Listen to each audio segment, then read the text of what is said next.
first, do you know how to stump a lefty? How you can determine whether someone is a sensible, old school leftist concerned about the working class and issues like equality and free speech, or whether they're a new age lunatic leftist who has traded logic and facts for delusion and neo-Marxist wackery?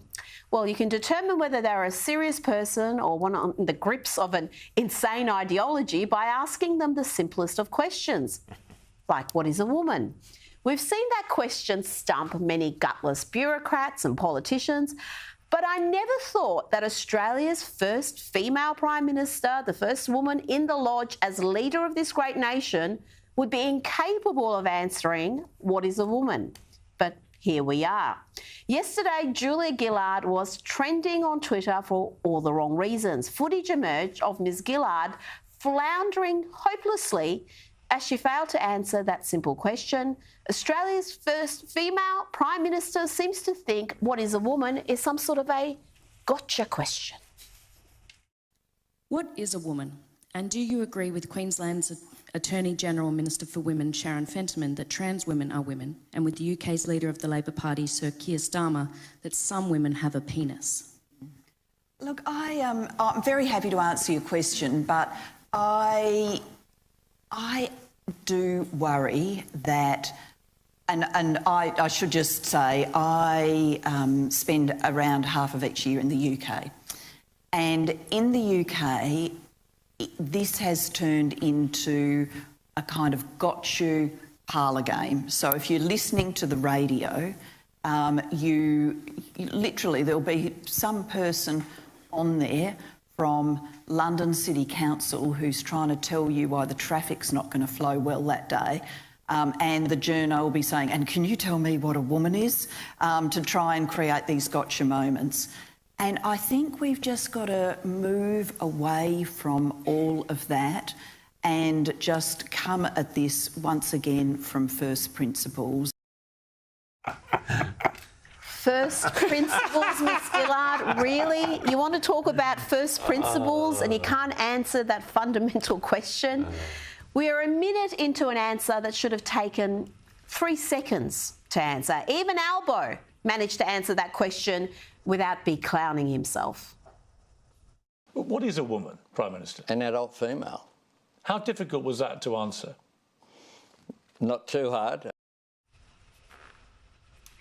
Not too hard. Not too hard at all. Now, let's go back to Julia Gillard and see if after that minute of waffle, she actually manages to commit to an answer.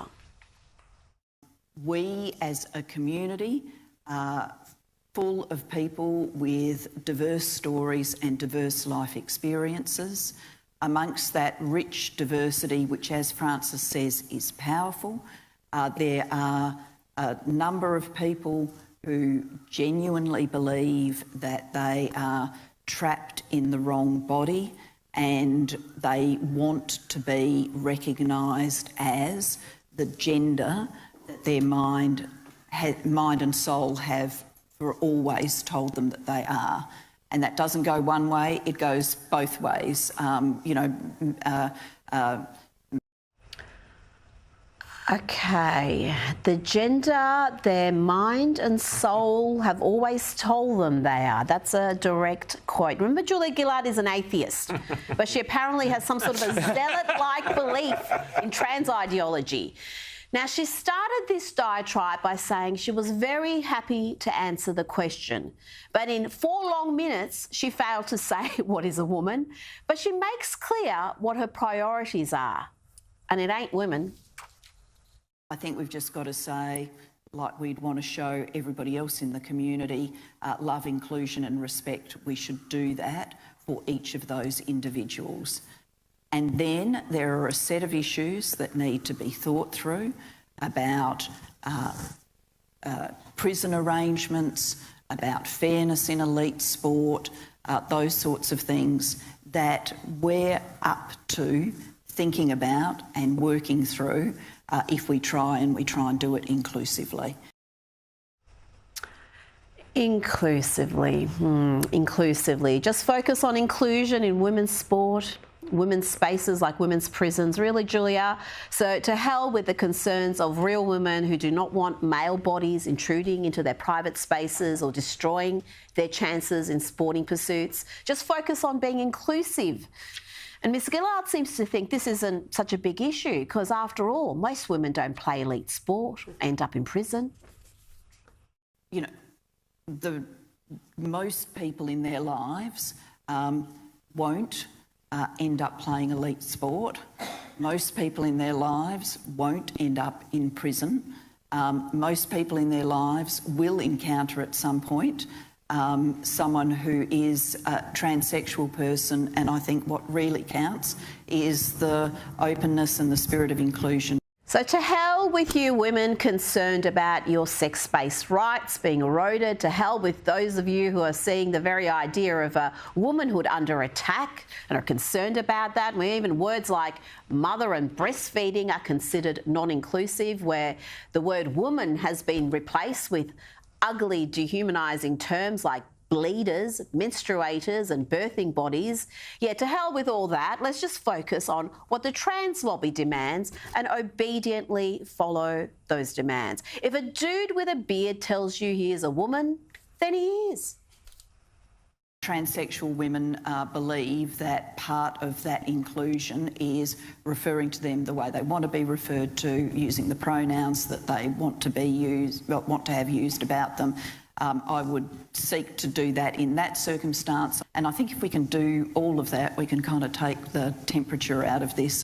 So there you have it, around 4 minutes of idiotic waffle that shows where Australia's first female Prime Minister stands on this most crucial issue. She does not stand with J.K. Rowling, Germaine Greer, Riley Gaines. She stands firmly with the trans activists that have hijacked the left and modern feminism. Now, many of the women who had praised Gillard's famous misogyny speech turned on the former PM, and some made helpful suggestions on what she can discuss in her next podcast. I would love to see an episode on the Atheist Guide to Gendered Soul. Is one suggestion. I would like to see an episode on whether lesbian women are allowed to hold public events just for lesbian women. Well, not in Victoria, they're not. I'd like to see an episode on the use of propaganda in Australian media. Do you have an opinion on the implications for our society when leaders lie about whether their political opponents support Nazis or not? And a good morning to Victorian Liberal leader John Pesutto there and Dan Andrews. I would like to see an episode on self-ID laws that allow men like this to use women's toilets and change rooms. Now, these are women who backed Gillard, many of them who backed her famous misogyny speech. Now they want her to do better. I'll leave the final word to Angie Jones, who was defamed by the media and certain politicians for standing up for women. She wrote, I would like to see an episode on a female former Prime Minister who had the courage to admit she made a grave mistake, who reassures women and girls that she would do her best to rectify it. I wouldn't hold my breath, ladies. I wouldn't hold my breath.